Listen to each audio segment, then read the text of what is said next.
Combo बेचते combo इससे है ना, कॉम्बो भी कॉम्बो भी चलेगा, हिंदी इंग्लिश मराठी सब चलेगा। मैं शॉर्ट में मेरी स्टोरी शेयर करता हूँ। नहीं तो मेरी स्टोरी 1 घंटा चलती है। तो इतना समय समय कितना है अपने पास? 15 मिनट, 20 मिनट, 15-20 मिनट, ठीक है। So I am born in Nagpur 1963। तो मैं अभी ऑफिशियली रिटायर हो गया हूँ, 58 साल का हूँ। और स्टेट गवर्नमेंट की रिटायरमेंट मेरी हो चुकी है अभी पिछले दिसंबर में। और I was brought up mainly in Bombay from first standard to 9th standard. मैं मेरे सक्सेस का श्रेय थोड़ा सा बम्बई शहर को भी देता हूँ हमेशा। बम्बई शहर आप सबको स्पीड, टाइम सेंस, पंक्चुअलिटी, ये सब चीजें बहुत अच्छे से सिखाता है। तो I always suggest new entrepreneur और the students also to spend at least 1 or 2 years in Bombay. I did my schooling in from King George School, Mumbai. Then I came to Nagpur.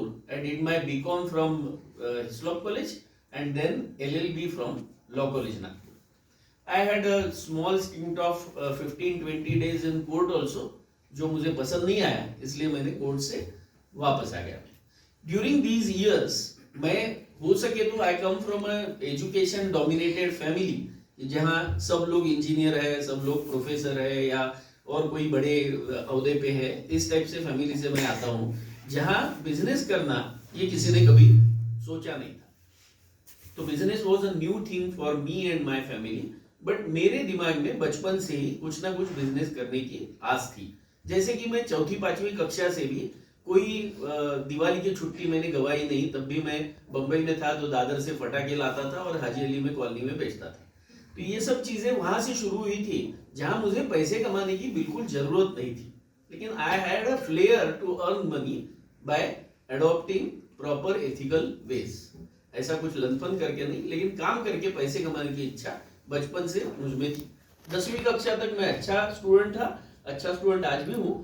लेकिन education wise school में जाके अच्छे mark लाना ये तब की जरूरत थी, नहीं तो छड़ी पड़ती थी घर में। और छड़ी नहीं लगे इसलिए मैं पहला या दूसरा ही आता था। तो पेरेंट्स वेर हैप्पी। जब मैं 11th में पेरेंट्स से थोड़ा अलग हो गया, मैं father was transferred to Beed and I came to Nagpur. So I was away from parents, I stop study. So 11वीं से, क्योंकि मेरा वो नेचुरल ये था ही नहीं, इंटरेस्ट ही नहीं था, मेरे को तो पैसे कमाना था। तो 11वीं 12वीं से मैंने कुछ ना कुछ काम चालू कर दिया। दिमाग में आता नहीं था क्या करना है, तो जो भी पेपर में दिखता था, मेरी मोडस ऑपरेंडी थी कि मैं पहटे 5 बजे उठ जाता था, सवेरे नहा धो के तैयार हो जाता था। 6 बजे पेपर आया कि पहले ढूंढता था पेपर में स्मॉल एड में क्या अपॉर्चुनिटी दिखती है। आज भी आप पेपर पढ़ो स्मॉल एड में, तो अगर किसी के दिमाग में कुछ नहीं आता है तो ही शुड ट्राई दैट। तो वहां दिखता है कि इस चीज की जरूरत है, इस काम के लिए आदमी चाहिए। तो ऐसा मुझे रोज कुछ ना कुछ दिखता था and I used to try anything. कि कहीं दिखा कि हिंदुस्तान पेट्रोलियम के खापरी के प्लांट में घास निकालने का कॉन्ट्रैक्ट देना है, तो मैं रहता था वो बड़े प्लॉट में रहता था मैं दादी के यहाँ, तो वहां काफी जगह थी। तो मैंने एक दिन घास निकाल के देख लिया कि 10 square foot by 10 square foot का घास कितनी देर में निकलता है। तो इससे गुणाकार करके, 10वीं तक की पढ़ाई अच्छी थी तो मैथमेटिक्स बहुत अच्छा था, तो सब करके देखता था कि ये कितने में पुराता है, तो आदमी लेबर कितने में मिलती है। तो ये सब करके मैंने वो कॉन्ट्रैक्ट ले लिया। तो ऐसे करते करते ऐसा छोटा मोटा कोई भी काम मैं करता था। शाम को जनरली 1-2 घंटे, 11th-12th की पढ़ाई तो शुरू थी ठीक ठीक ढंग से कि मैं पास हो जाऊं। तो शाम को 1-2 घंटा घूम के आता था, तो पीछे एक साड़ियों का गट्ठा लगाता था और 2 साड़ियां बेच के आता था। मुझे मालूम है तब भी मैं जनता साड़ी 40-45 रुपए को बेचता था। ये बात है 79-80 की, 80-81 की। और उसमें मेरे को 10 रुपए हर साड़ी के मिलते थे। तो 20 रुपए रोज, 600 रुपए महीना, जो 80-81 में बैंक क्लर्क की सैलरी थी। तो ये मैं सिर्फ शाम को घूम के कमा लेता था और इसकी जरूरत नहीं थी, तो वो कमा के वो कहीं ना कहीं रख भी देता था पैसे। तो ये इन्वेस्टमेंट की और कमाने की आदत तब से लगी। फिर मैंने थोड़ा सा इलेक्ट्रॉनिक में मेरा कोशिश की।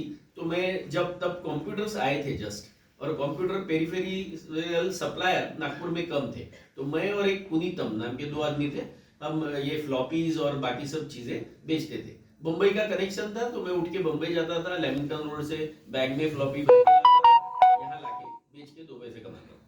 ये सब चलते रहा। फिर मुझे एक काम मिला हिंदुस्तान पेट्रोलियम से कि सिलेंडर को जो कैप रहती है उसको एक क्लिप रहती है और एक थ्रेड रहता है जो हम पुल करते हैं और कैप को लिफ्ट करते हैं।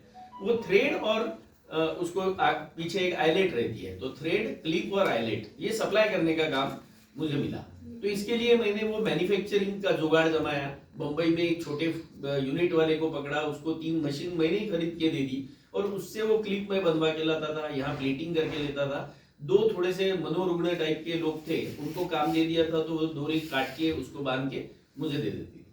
टोटल टाइम इन्वेस्टेड वाज महीने में 3 दिन का, 3 या 4 दिन का, और इसे मुझे मुनाफा मिलता था 1300 रुपए महीने का। ये बात थी 84-85 की, तो तब भी मुझे अच्छे पैसे मिलते थे। तो मैं कॉलेज में भी मैं अच्छा रईस लड़का हुआ करता था कि किसी को चाय पीना है तो पिला दे, किसी को सिगरेट पीना है तो ले ले, क्योंकि मेरे पास तो मेरे खुद के पैसे थे। तो ये करते करते हमेशा दिमाग में चलते रहता था कि मैं क्या करूं, क्योंकि ये सेटल हो नहीं पा रहा था मैं इन चीजों में, ऐसे 1000-1200 रुपए में, क्योंकि मैं तो कोई इंजीनियर नहीं था कि मैं मेरा यूनिट डालूं। तो ये थैंक्स टू नागपुर यूनिवर्सिटी जिसने मेरे को बीकॉम की पढ़ाई दी, लेकिन उसमें कुछ भी नहीं सिखाया। कुछ भी नहीं सिखाया तो I was able to do anything, क्योंकि मेरे तो कुछ नहीं आता था, मेरे को हायर ही करना था किसी को। तो मैं तो कॉन्ट्रैक्टर भी बन सकता था, मैं फैक्ट्री ओनर भी बन सकता था, मैं साड़ियाँ बेच पाता था, मैं कुछ भी कर पाता था। तो मैं इसलिए ढूंढ रहा था मैं क्या करूं। तो ऐसे करते करते वो बीकॉम खत्म हो गया, मेरे को ये साइड इनकम शुरू था। फिर भी I was not able to come to a concrete solution कि मैं ये क्या दुकान डालूं कि क्या करूं, क्योंकि इन सब चीजों के लिए पैसे लगते थे जो मेरे पास नहीं थे और घर से बिल्कुल ही सपोर्ट नहीं था। घर में ये बताना भी मुश्किल था कि ये चीजें मैं कर रहा हूं। तो I never used to tell anything, मैं कहीं ना कहीं से जुगाड़ करके अपना अपना काम करते रहता। तो वो रिलक्टेंस था ही, पिताजी का हमेशा जोर था कि बीकॉम किया है तो अभी सीए कर, तो सीए का भी क्लास लगा के हो गया। वो इंटरेस्ट था ही नहीं तो कुछ जमा नहीं। फिर लॉ कर, तो लॉ तो मैंने इसलिए ज्वाइन किया कि घर वाले पीछे न पड़ेगी और क्या करूँ और मुझे भी थोड़ा वक्त मिले। लॉ ज्वाइन किया तो लॉ मुझे अच्छा लगा, तो मैंने 3 साल सीरियसली लॉ की पढ़ाई की, फर्स्ट क्लास लॉ ग्रेजुएट हुआ। फिर सोचा कि कोर्ट जाऊंगा, कोर्ट बिल्कुल अच्छा नहीं लगा, करके वापस आ गया। तो वापस आ गया, दिस वाज इन 88 एंड मेरे पास कुछ नहीं था सोचने के लिए। मेरे पुराने धंधे भी बंद हो चुके थे, क्योंकि लॉ के 3 साल में मैंने कुछ किया नहीं था, सिर्फ पढ़ाई। So I again started thinking as to what to do. Then I met one of my acquaintances who was running a hotel in Dantoli area, Nidos करके, उनके पास गया। So they were in a hotel and during these 3, 4, 5 years, I had purchased a shop in Khamla, almost 200 square foot shop opposite the Sindhi area there. So I thought this fellow is running a restaurant. I can also try my hand on samosa kachori kind of hotel or a South Indian joint or something. So I went to him. I asked him whether I can do something like this or I should do or I should not. So I took him there. He said नहीं, ये area ऐसा है कि आप 5 रुपए plate बेचोगे तो सामने सब सिंधी कॉलोनी है, वो 4 रुपए में बेचेंगे, तो आपको कुछ ये धंधा करने देंगे। बोला ठीक है, फिर क्या करूँ अब। तो he suggested me कि he was running a catering for Gondwana Club. That was in 88. He was a catering contractor at Gondwana Club, the first one, and he was not interested in doing that. A small business there. So he asked me whether I would like to go and look after the catering and subsequently take the charge of it and enjoy whatever I could earn out of that. I said okay. So I went there. उस दिन मैं 88 सितंबर या फरवरी या सितंबर कुछ था, तब मैं जो केटरिंग लाइन में घुसा वो आज तक हूँ। तो तब मैंने 1 साल गोंडवाना क्लब का कैटरिंग किया, फिर कुछ सिचुएशन ऐसी थी कि मुझे वो छोड़ना पड़ा। Then I came back, then I again went to the same fellow. He said कि मैं बोला अब मैं क्या करूं, क्योंकि ये तो मेरे को छोड़ना पड़ा है। बोले ठीक है, मेरा ये नीडोज होटल है, हम यहाँ कुछ ना कुछ करते रहते हैं, if you want you can join me. मुझे क्या मिलेगा, तो उन्होंने कुछ मेरे को 3600 रुपए दिए थे तब 88-89 के बाद। तो मैंने नीडोज होटल ज्वाइन किया और वहाँ छोटी बड़ी मेरा जो कोई इतने साल का एक्सपीरियंस था, मैंने सिविल के भी कुछ काम किए थे ड्यूरिंग दिस एजुकेशन पीरियड। किसी की कंपाउंड वॉल बना, हमारा खुद का घर मैंने सुपरवाइज करके बनवा लिया था। मैं अंकल वॉज इंजीनियर, तो वो जैसा बताते थे वैसा मैं करता। तो वो भी नॉलेज था मेरे को, तो पेंटिंग करा लेना है तो ये करा लेना है। तो उनका जो कुछ बजट था उसमें कुछ ना कुछ नई चीजें करने की मैं कोशिश करता था। वो 2 महीने या 1.5 महीने वहां काम किया। उसमें भी मैंने अंदर किचन में ज्यादा वक्त में खड़ा रहा और कुकिंग वहां की सीख लिया मैंने। आज भी मुझे कई रेसिपीज वहीं की याद है और मैं भी वैसी ही बनवाता हूँ या बनाता हूँ। वहां से उनका एक वाइन शॉप था खापरी में और वो ठीक से चल नहीं रहा था, तो ये asked me whether I could go and look at that wine shop, so I went there. वहां गया तो 1-1.5 महीने में मुझे महसूस हुआ कि ये वाइन शॉप में काफी कमाई है और ये लोग कमा नहीं रहे। So I asked him whether I could run that wine shop. तो मैंने जिंदगी में वही 2 महीने पहले 2-3 महीने सर्विस की 3600-3800 रुपए पे, और बाद में मैंने ये वाइन शॉप उनसे चलाने लिया 15,000 रुपए महीने में। तो वाइन शॉप चलाने लिया और वाइन शॉप चलाने लगा। 90 की बात थी, 88-89 की। मैंने एक साल में 99 लाख रुपए की दारू बेची थी, हाँ करीबन 1 करोड़ रुपए। वो तरीके अलग थे, कुछ कुछ करके कुछ माल नागपुर में लाओ, वर्धा डिस्ट्रिक्ट ड्राई था तो वर्धा डिस्ट्रिक्ट माल भेजो, ऐसा करके कमाए थे लो मार्जिन हाई टर्नओवर पे, कि पेटी के पीछे हर बॉटल के पीछे 20-30 रुपए कमाओ और दे दो। तब स्कीम्स बहुत रहती थी वाइन में, तो वो पैसे अच्छे बने और पैसे भी अच्छे दिखे। In the meantime I got married also, I forgot to tell that. मुझे मालूम था कि मैं कभी भी जिंदगी में इतने में तो भी कुछ सेटल्ड काम नहीं करूंगा, so that I could show that कि मैं ये कर रहा हूं और मुझे कोई शादी करे। तो आई थॉट मैं ये गोंडवाना क्लब का कैटरिंग कर रहा हूं and this is the thing I could show to people कि मैं ये कर रहा हूं और अभी मैं शादी कर लेता हूं। मेरे पिताजी बोले अब तो क्या दूसरे के नाम का कैटरिंग है, तू कब क्या बताएंगे हम लड़की वालों को कि क्या करता है ये, तुम क्या वेटर हो वहां कि क्या हो। तो वो आप कुछ मत सोचो, आप सिर्फ घर में कोई आया तो ये मत बताना कि इसकी शादी नहीं करना है, please do that. He said okay वाह। तो मैं ही निकला, सब मैट्रिमोनी के यहाँ खुद का नाम लिखा के आया। आई वाज हार्डली 24, तो मेरे को पूछते थे किसका, आपका ही नाम लिखना है? अलाउड नहीं है क्या ऐसा खुद का नाम खुद नहीं लिखना? नहीं है बोले, तो लिख लिए। एक लड़की आई, वो पहली गोंडवाना क्लब की एक मेंबर की लड़की आई धंतोली में की, वो मुझे पसंद नहीं आई। और ये दूसरी लड़की भी ऐसे ही कनेक्शन से, कहीं क्लब के, कहीं ये निडोज वाले देवधर साहब के कनेक्शन से कहीं से तो भी पूछने आए एंड ही सेड इनको ये कर सकता है शादी। तो वो बोले ये यहाँ काम कर रहा है, अभी ये क्लब नहीं चला या इनको यहाँ से हकाल दिया, ये भी इनके नाम पे नहीं है, तो बाद में ये क्या करेंगे। तो लड़की के पिताजी भी मेरे से मिलने आए कि बोले आप क्या करोगे। तो मुझे मालूम है कि मैं खुद का और एक व्यक्ति का खर्चा अच्छे से उठा सकता हूँ। अब ये आपको कैसे मैं ट्रांसफर करूँ विश्वास, ये मुझे नहीं मालूम। इफ यू हैव फेथ, आप मेरे से शादी उनकी करा सकते हो, नहीं तो दैट इज योर चॉइस। तो उनको क्या लगा मालूम नहीं, उन्होंने मुझे लड़की दी। तो ऐसी मेरी 88 में शादी भी हुई। उसके बाद मैंने क्लब छोड़ा, तो मैं आउट ऑफ जॉब था, तो मैंने सोचा अब 2-3 महीने ही थे शादी को, तो क्यों अभी नया कुछ करूं। मैं ऐसे ही इसको लेके, जिससे शादी ठहरी थी उसको लेके घूमता था और 2-3 महीने मैंने ऐसे ही लगाए। फिर वापस आने के बाद ये एक काम चालू हो गया क्लब का। इन द मीन टाइम हाँ, मैंने जब शादी हुई उसके पहले मैंने मेरे पास जो पैसे जमा थे और कुछ कर्जे वगैरह लेके 40,000 में 8 एकड़ खेती खरीदी। वो भी मैंने बराबर 1 साल में शादी होने के बाद, क्योंकि शादी होने के 3 महीने में कुछ कर नहीं रहा था, खेती में पैसे चले गए थे, वो शॉप में पैसे थे, मेरे पास कुछ पैसे नहीं थे, वो खेती बैरन लैंड थी, वहां तक जाने के भी पैसे, पेट्रोल के जुगाड़ जमाना मुश्किल था। तो मैंने सोचा चलो ये खेती बेच देते हैं। तो मैंने 40,000 की खेती एक ही साल में 79,000 को बेची, 80,000 में करीबन, और 80,000 की एक मारुति वैन खरीदी सेकंड। वो मारुति वैन भी लाने के बाद उसमें पेट्रोल डालने के लिए पैसे नहीं, खरीद तो ली। अब नई नई शादी हुई थी, वैन में लेके बीबी को घूम रहे, बहुत अच्छा लगता था। मेरे पिताजी ने कभी इतनी महंगी गाड़ी खरीदी नहीं थी, whereas he was a superintendent engineer in irrigation department. उन्होंने भी फिएट खरीदी तो 35,000 की थी सेकंड हैंड। तो I used to feel very proud कि मैं कुछ बहुत अच्छा कर रहा हूँ, लेकिन फिर पैसे की वांदे थे। तो पेपर देखने की जो आदत थी वो हमेशा काम में आती थी। तो पेपर में देखा कि मेल्ट्रॉन कंपनी को एक उनके मैनेजिंग डायरेक्टर के लिए व्हीकल होना है किराए से, तो वो 3,500-4 हजार में उस जमाने में किराए से लग गई वो वैन बाहर। और वो इतना अच्छा एग्रीमेंट था कि वो दिन भर उनको ले जाना वापस लाना फैक्ट्री से, इतना यूज होता था। ड्राइवर मेरे पास था, मैंने महीने लगाया था, और आने के बाद गाड़ी विथ पेट्रोल मेरे पास रहती थी। उनका कोई ऑब्जेक्शन नहीं था उसको। तो I used to roam around city मस्त। तो 3-3.5 हजार रुपए जेब में, मारुति वैन, बाजू में बीवी, मस्त दिन थी। तो वो हो गया, तो वाइन शॉप हो गया। उसके बाद वाइन शॉप का इतना बड़ा सेल देख के जिन देवधर साहब ने मेरे को वाइन शॉप दिया था, उन्होंने मेरे से वापस ले लिया, क्योंकि मेरा उनका एग्रीमेंट था 15,000 रुपए महीने का। And he could really sense कि इसमें बहुत पैसे है और वो कुछ कर नहीं रहे थे, वॉट एवर रीजंस। सो उन्होंने मेरे से वो शॉप वापस ले लिया।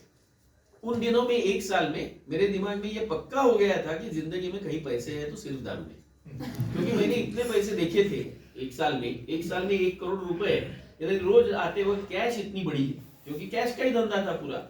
तो my wife newly married used to have a hobby of collecting 500 rupee notes. हाँ, तो वो नोट मेरे बाद में काम में आए कुछ, बताओ। वो उन्होंने कहीं छुपा के रखे थे, 500 रुपए के नोट गले में से वो निकाल लेती थी हमेशा, घर कैश आ गई थी उसमें से। फिर दारू के सिवा कुछ दिखता नहीं था, तो मैंने एक बार चलाने ले लिया। इन्होंने मेरी छुट्टी करने के बाद खापरी में जायसवाल साहब का, उन्होंने मेरे को बार दे दिया चलाना। जलाने देने वाले नहीं थे, लेकिन उनकी बदकिस्मती से, मेरी किस्मत से, मैंने पहले भी गया था उनके यहाँ, तो वो बोले मैं चलाने नहीं दूंगा, हम जायसवाल लोग हैं, दारू का काम करते हैं, हम लोगों से लाइसेंस लेते हैं, आपको हम क्यों दे, ठीक है मत दो। उनके एक एम्प्लॉय ने वहां मर्डर किया, मधुर बार नाम है उसका खापरी में, आज वो मधुर देसी दारू की दुकान ऐसा कुछ हो गया उसका। तो वो बार इसने, ये जो ओनर था, इसको भी एक दिन लॉकअप में रहना पड़ा था। तो he said I am getting fed up with this, आपको चलाना था ना, आप ले लो। तो वो ऐसा मर्डर हुआ बार मैंने चलाने दी। वो 2 साल चलाया। अनफॉर्चुनेटली उतने 1-1.5 साल में वर्धा रोड पे वो क्रॉसिंग से यहाँ तक करीबन 17 दारू के लाइसेंसेस आ गए बार के। तो वो बिजनेस डिवाइड हो गया और कुछ मुसीबतें आ गई। पीछे सट्टे का और जुए का क्लब चलता था, उनके सट्टा जुआ खेलने वाले 1 मर्डर 2 मर्डर ऐसे लोग हमारे कस्टमर थे। तो हमेशा वहाँ प्रॉब्लम होते थे, पैसे डुबाते थे लोग, वहाँ झगड़े होते थे। तो 1.5 साल फिर भी मैंने वो खींचा, वहाँ रेस्टोरेंट चलाने की कोशिश की, वो कुछ जमा नहीं। फिर with some loss I came back home in 1993 with a loss of exactly 6 lakh rupees. 6 lakh रुपए मेरे जा चुके थे, मेरे पास पैसे नहीं थे। इन द मीन टाइम मेरे को एक छोटा एक्सीडेंट हुआ था, तब मैंने हर्षद मेहता का टाइम था और मैंने दिमाग लगा के शेयर में पैसे लगाए, जो 3.5 लाख रुपए मेरे हर्षद मेहता एक्सपोज हुआ और पूरे कागज हो गए उसके, जितने भी शेयर लिए थे उसके 1 रुपए 2 रुपए हो गए, उसके टिप पे लिए हुए शेयर्स। तो वो भी पैसे, ये सब मिला के वो 6 लाख रुपए का नुकसान हो गया और मैं घर में आ गया। ये 93। अब 93 में मेरे पास कुछ भी पैसे नहीं थे, 6 करोड़ का लोन था, घर पिताजी के घर में रहता था इसलिए घर था, लेकिन हमारे यहाँ डिसिप्लिन पक्की थी, मेरे को डे 1 से पिताजी को किराया भी देना पड़ता, तो कुछ मेरे को 1000 रुपए महीना किराया था। तो किराए के पैसे भी जुटाना मुश्किल था। तो क्या करूं सोचते वक्त मेरे दिमाग में एक बात आई, मेरे यहाँ डॉक्टर्स काफी आते थे खापरी में, उनके धंधे बंद होने के बाद रात को बार में 1-1.5 पैक पीने के लिए। तो उनका डिस्कशन चलता था, होटेलिंग इतना रैम्पंट नहीं था नागपुर में तो, कि रात को कोई भी शुरू नहीं रहता, अपने को इतना दूर आना पड़ता। अच्छा, नाके के बाहर कोई कुछ देखता नहीं था और मेरे को पैसे की जरूरत थी, तो मैं रात को 2-2 बजे तक बैठे ही रहता था गले पे। तो मैं भी उनके साथ गप्पे मारने बैठता था। तो ये वो बोलते थे कि अरे नागपुर में कोई होम डिलीवरी दे दे खाना, तो हम क्यों इतना दूर आए। तो वो बात मेरे दिमाग में थी। तो 93 में मैंने सोचा कि अब मेरे को फूड लाइन का तो नॉलेज है, तो घर के बाजू में ही मैंने एक छोटा सा शेड बनाया 10 बाय 10 का टीन लगा के, और उसमें मैंने 1 सिलेंडर, शेगड़ी, कुछ बर्तन ऐसा करके dial for food home delivery service ऐसा शुरू किया। उसका एक मेनू कार्ड बनाया। क्योंकि मेरे पास पैसे नहीं थे, so I sold the concept of making people member of my enterprise, कि आप अगर मेंबर नहीं बनोगे तो फेक कॉल आ जाएगा, तो आप मेंबर बनिए, 50 रुपए दीजिए। तो मैंने 10 दिन में 100 लोगों को मेंबर बनाया, 5000 रुपए आए, उसमें से डब्बे, फ्राई पैन, ये वो सब खरीदा और अपना काम चालू किया 93 सितंबर। और इसके बाद हम तब 5 लोग थे, एक कुक था, एक असिस्टेंट, एक बाई, मेरी वाइफ, मैं और एक डिलीवरी बॉय। तो वो काम चालू हो गया और वो उस दिन से आज तक कभी भी काम कम नहीं हुआ, हमेशा वो चलती ही रहा। उसी के साथ मैंने फिर पहले भी, मैं जब क्लब में था तब से ही मैं छोटे बड़े कैटरिंग के काम करने लग गया। तो ये कैटरिंग के काम भी, ये सैंपल टेस्टिंग हो जाता था कि फूड में क्या देता हूँ, उसके भी पैसे मिलते थे, और उससे उनके घरों के कैटरिंग के छोटे बड़े 15 लोग, 20 लोग, 25 लोग ऐसे काम आने लगे। ये काम धीरे धीरे बढ़ते गए, स्टाफ बढ़ता गया। इन द मीन टाइम मैंने दूसरी एक खेती ली खापरी, अमरावती रोड पे गोंडखेरी में। मेरे घर के सामने ड्यूरिंग दीज इयर्स 2004 में मैंने घर के सामने का बंगला खरीद लिया लोन वगैरह लेके, और वहां 2004-05 में पहला गेस्ट हाउस खोला। वो पहला गेस्ट हाउस और ये आखिरी गेस्ट हाउस जहां हम लोग हैं जोक सेंटर में। इसके बीच में और 10 गेस्ट हाउस थे अभी ये कोरोना पीरियड में काफी कम किए हमने, क्योंकि बंगले चलते नहीं थे और वो किराए पे या रेवेन्यू शेयरिंग पे रहते थे। ये खुद की प्रॉपर्टी और वो खुद की property. In the mean time हम 2004-05 में हिंगणा रोड पे शिफ्ट हो गए। वो भी प्लॉट मैंने 11वीं में था तब उसके 1000, 2000, 500 रुपए ऐसे भर भर के 40,000 में लिया था। आज 4800 स्क्वायर फुट का रिंग रोड पे किचन बेस है मेरा, और उस पे डेवलपमेंट चार्जेस और 40,000 रुपए बने थे। ऐसे 80,000 में मैंने खुद का प्लॉट तब से देख के खरीद के रखा था। तो उस पे मैंने एक किचन बनाया और 2004-05 में मेरी किचन एक्टिविटी सब वहां शिफ्ट हो गई, और वहां शिफ्ट होने से प्रीमाइसेस बड़े हो गए, इंप्रेशन बड़ा हो गया, तब से फूड से और बढ़ते गए। और फिर ये डायल फॉर फूड की कंसेप्ट चलती रही, कैटरिंग चलता रहा, ये गेस्ट हाउस 2004 से चलते गए, वो यहाँ तक आ गए। ये गेस्ट हाउस भी, ये बड़ा बिल्डिंग बनाने की भी एक स्टोरी है। मैं टाई का मेंबर था। मैं हमेशा कहता हूँ कि जितना हम लोगों के साथ मिल सके, उनको सुन सके, उतना हम कुछ ना कुछ नया चीज लेके अपने आप को डेव्हलप कर सकते हैं। हमारे मराठी में कहावत है, केल्याने देशाटन पंडित मैत्री सभेत संचार मनुजा चातुर्य येत असे फार। तो ये वैलिड आज भी है कि आप देश विदेश घूमो, अच्छे लोगों से, होशियार पंडित इज क्लेवर मैन, कोई भी उनसे दोस्ती करो, और कई मीटिंग में जाओ, सेमिनार में जाओ, तो कुछ ना कुछ आप सीखोगे। तो वैसे ही मैं टाई का मेंबर बन गया। टाइकॉन थी बंबई में, तो बंबई में टाइकॉन अटेंड करने गया, ट्राइडेंट में रह रहा था, और आमने सामने टाटा, नारायण मूर्ति ऐसे लोगों को सुना तो मुझे लगा अपन बहुत ही छोटा काम कर रहे हैं और मेरे को कुछ ना कुछ वापस आने के बाद बड़ा करना है। सो आए बराबर मैं मेरे सीए के पास गया, कहाँ से पैसे आएंगे, क्या जुगाड़ लगाया, और फिर ये प्लॉट खरीदा करीबन 1 करोड़ 10 लाख रुपए का, और इस पे ये बिल्डिंग बनाई। तो ये 12-13 की बात है। तो तब ये हुआ। फिर 19 को मैंने मेरी किचन एस्टेब्लिशमेंट के ऊपर प्लेटेड नाम का एक रेस्टोरेंट खोला। तब तक मेरा लड़का बिजनेस में आ चुका था और उसको नया कुछ करना था, और हमारे कस्टमर की भी हमेशा डिमांड थी कि हम घर में तो खाना बुलाते हैं, कैटरिंग में बुलाते हैं, लेकिन कहीं जाके बैठने की इच्छा है, तो आपके पास क्या है? So that restaurant came up, Indo Italian restaurant है, नाम प्लेटेड है। फिर एक बेसामी ग्रैंड इवेंटिका करके सौराष्ट्र पटेल समाज का हॉल बना। उन्होंने मेरे को 6 साल पहले, यानी करीबन 15-16 साल में, उन्होंने वो मोनोपोली कैटरिंग करके मुझे दे दिया। और गए 2 साल में हमने गुलमोहर बैंक्वेट लिया खामला में, और डी मार्ट के बाजू में हिंगणा में महाराजा सेलिब्रेशन करके काफी बड़ी प्रॉपर्टी, करीबन 24 करोड़ की प्रॉपर्टी है, उसमें हमने 4-5 करोड़ रुपए लगाए, और एक बाबड़े करके पार्टनर है हमारे वहाँ, उनके साथ आने वाले 10 साल का उसका एग्रीमेंट है। वो 2 नागपुर के सबसे बड़े हॉल है, 12-12 हजार स्क्वायर फुट के हॉल है, शैंडेलियर्स बहुत अच्छे लगे हुए, 40 एसी रूम्स है, वो एक एस्टेब्लिशमेंट है। और ये ऐसा जर्नी चलते गया। टारगेट सेटिंग ये वो हमेशा था दिमाग में। इतने में मेरे को तो रोज का 1 लाख रुपए का डायल फॉर फूड का सेल, ये भी अनबिलीवेबल लगता था। अभी कोई भी दिन होम डिलीवरी फूड का सिर्फ सेल 1 लाख रुपए रोज का रहता ही है। इन एडिशन ये सब कैटरिंग रहते हैं, ये सब मिला के 10 करोड़ रुपए का 2019 में किया था। अनफॉर्चुनेटली ये 20-21-22 प्रॉब्लम में गए, नहीं तो हम अभी 18-20 करोड़ तक पहुंच गए रहते। जो भी पहला साल क्लियर मिलेगा अभी मई अगर क्लियर हो गया, तो ये में से अगले मई तक हम 18-20 करोड़ तक जाएंगे टर्नओवर वाइज। मेरे पास 130 लोगों का परमानेंट स्टाफ है, जिनका मैं ESIC, PF, ग्रेजुएटी फंड ये सब करता हूँ, और 30 से 40 लोग रोज मेरे यहाँ डेली वेजेस पे रहते हैं जो काम में आते हैं। ये सब जर्नी और ये सब लाइफ स्पैन देखते वक्त कई चीजें हैं जो मैंने की और लोगों ने नहीं की। मेरे तब के 93 के कॉम्पिटिटर्स नहीं, तब के मार्केट लीडर्स, तब मैं तो छोटा आदमी था, लेकिन हजारों लोगों के काम करने वाले जो लोग थे, वो आज मार्केट में कैटरिंग इंडस्ट्री में है ही नहीं। And I could grow this much. उसके लिए 1 घंटा, 1.5 घंटा, 2 घंटे का सेशन करना पड़ेगा। इतना आसान नहीं है बताना कि क्या क्या हुआ और क्या क्या करते करते मैं लोगों से ज्यादा सक्सेसफुल बना, और आज भी लर्निंग शुरू रहता है। और मेरी ख्वाहिश है कि मैं मेरे वर्किंग लाइफ में 100 करोड़ रुपए देखूं कभी ना कभी। तो that is my ultimate target, और मजा आता है। एक आखिरी में एक मुझे हमेशा इंस्पायर करता है अवतार मेहर बाबा का पिक्चर। एक अवतार मेहर बाबा का अगर फोटो दिखा होगा, मैं कोई कल्ट को नहीं बिलोंग करता, या मैं किसी की भक्ति ऐसी करता नहीं, मैं मेरे कस्टमर की भक्ति करता हूँ। मैं खास देव इसमें भी खास विश्वास नहीं रखता।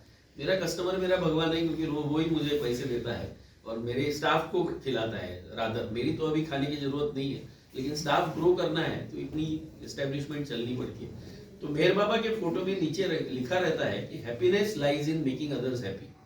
वो एक जीवन का सूत्र मैंने पकड़ के रखा है कि आप दूसरे को खुश करो तो दुनिया आपको खुश करेगी। Happiness lies in making others happy. Thank you.